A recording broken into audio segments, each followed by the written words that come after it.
I can remember being in the first grade when I had a horrific experience with a cat. Not a real cat, a drawing of a cat. I sat at our dining room table doing my homework. You could hear my mom washing dishes, and you could smell the lingering aroma of our spaghetti dinner.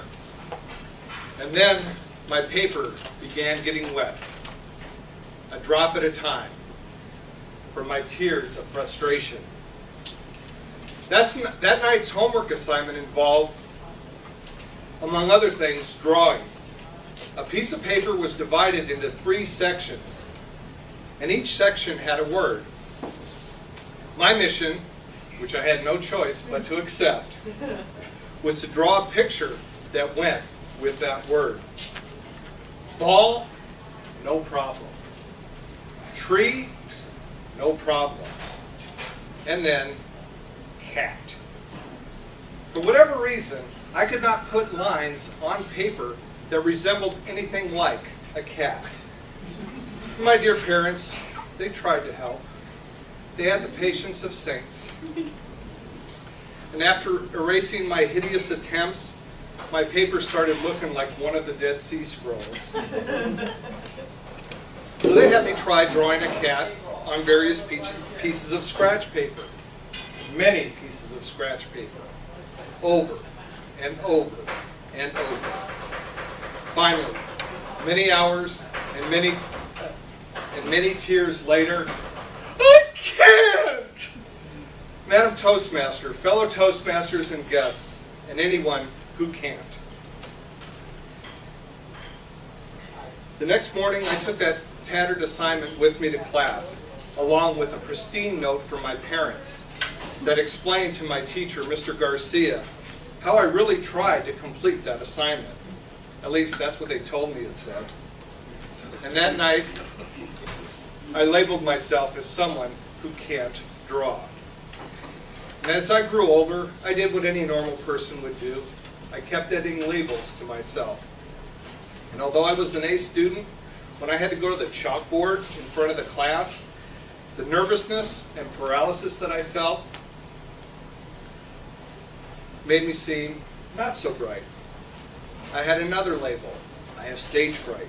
I can't perform in front of an audience. While I was in 8th grade, I wanted to attend a technical high school.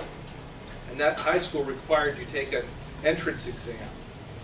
And that involved English and math, and also mechanical aptitude. And a few weeks after that exam, I went to go see the counselor to review the test results. The first question to me was, what major did you choose? I said, electronics. They said, good, because if you'd have said mechanical technology, we'd be having a talk. Oh. So I had another label. I have no mechanical aptitude.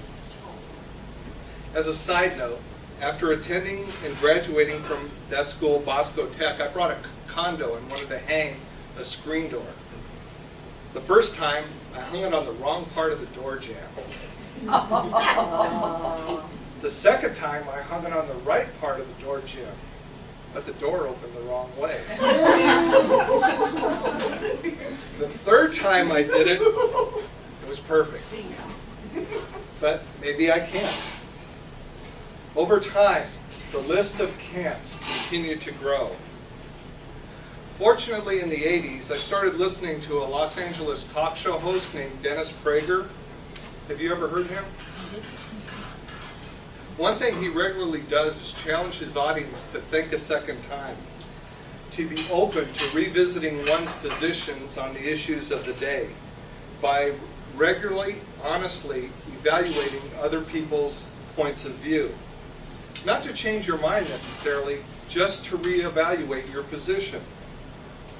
I began to open my mind and not rigidly hold on to past ideas, not only about politics and morality, but also about limits I put on myself. Just because I couldn't do something before doesn't mean I can't do it now. In the mid-90s, I was channel surfing on the weekend, and I came across a drawing show for kids and adults. It was called Imagination Station, hosted by Mark Kistler. And he taught you drawing by using cartoon-like drawing projects that were easy to follow along with. You learned how to make realistic drawings. I decided to record these shows and draw along with them. And now I can draw. I'm not Leonardo da Vinci, but I can draw. Just because you couldn't doesn't mean you can't. From 2001 to 2003, I mentored a high school robotics team, leading them in the successful design of a mechanical robot from scratch for the first robotics competition. I can do mechanical design. Just because you couldn't doesn't mean you can't. In 2006, I joined Toastmasters, and since 2008, I've taken improv and stand-up classes. I have, over time, reached a détente with stage fright. Just because you couldn't doesn't mean you can't. When I urge fellow Toastmasters to try improv or stand-up, I often hear, "I can't. I'm not funny. I could never do that." Is that how you think? Think a second time. Just because you couldn't doesn't mean you can't. Madam Toastmaster.